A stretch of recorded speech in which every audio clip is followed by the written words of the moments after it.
પુરુષોત્તમ મહિનાનું સ્વરચિત ભજન છે, તો ગમે તો લાઈક શેર સબસ્ક્રાઈબ કરજો.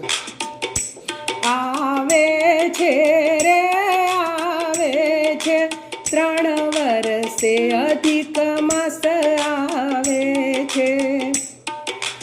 એનો મહિમા તો બહુ મોટો છે, એનો જગતમાં ક્યાંય ના જોટો છે. એને ભજવાનો લાભ બહુ મોટો છે.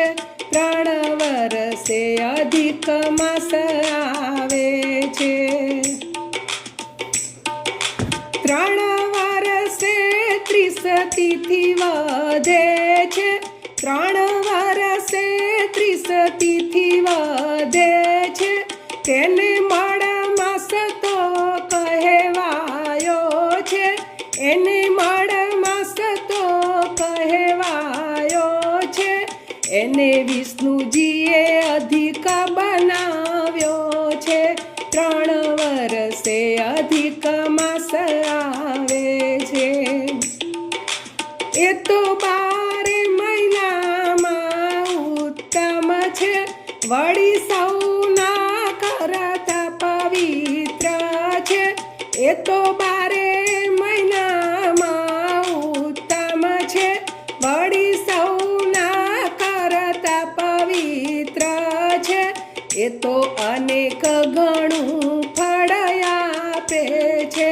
3 વર્ષે અધિક માસ આવે છે. વ્રત ઉપવાસનો એમાં મહિમા, જપ તપ તીરથ દાન કરવાનો. વ્રત તીરથ દાન કરવાનો મહિમા, વ્રત ઉપવાસનો એમાં મહિમા. પ્રભુ પુરુષોત્તમને રીઝવવાનો. 3 વર્ષે અધિક માસ આવે છે. આ મહિનામાં મંગળ કાર્ય થાતા નથી, વિવાહ વાસ્તુ કે મુંડન કરાતા નથી. આ મહિનામાં મંગળ કાર્યો થાતા નથી, વિવાહ વાસ્તુ કે મુંડન કરાતા નથી. પૂજા પાઠ હવનનો મહિમા છે. 3 વર્ષે અધિક માસ આવે છે. વિષ્ણુએ મળ માસનું દુઃખ કાપ્યું, મળ માસને પોતાનું રૂપ આપ્યું. વિષ્ણુએ મળ માસનું દુઃખ કાપ્યું, મળ માસને પોતાનું રૂપ આપ્યું. એને પૂર્ણ પુરુષોત્તમ બનાવ્યા છે. 3 વર્ષે અધિક માસ આવે છે.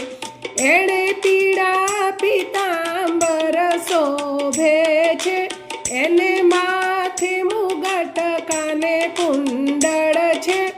એને પીળા પીતાંબર શોભે છે. એને માથે મુગટ કાને કુંડળ છે. એના દર્શન ખૂબ મનોહર છે. 3 વર્ષે અધિક માસ આવે છે. જે કોઈ પુરુષોત્તમ વ્રત કરે, પ્રભુ પુરુષોત્તમ એની પીડા હરે. જે કોઈ પુરુષોત્તમ વ્રત કરે, પ્રભુ પુરુષોત્તમ એની પીડા હરે. એના ભવના દુખડા કાપે છે. 3 વર્ષે અધિક માસ આવે છે. કાઠાગોર માની સૌ પૂજા કરજો, પ્રેમે પુરુષોત્તમને રીઝવજો. કાઠાગોર માની સૌ પૂજા કરજો, પ્રેમે પુરુષોત્તમને રીઝવજો. આ અવસર મોંઘા મૂલો છે. 3 વર્ષે અધિક માસ આવે છે. તમે નારાયણનું નામ લેજો, પુરુષોત્તમ પ્રભુની માળા કરજો. તમે નારાયણનું નામ લેજો, પુરુષોત્તમ પ્રભુની માળા કરજો. ઓમ નમો ભગવતી વાસુદેવ જપજો. 3 વર્ષે અધિક માસ આવે છે. આવે છે રે આવે છે, 3 વર્ષે અધિક માસ આવે છે. જય પુરુષોત્તમ.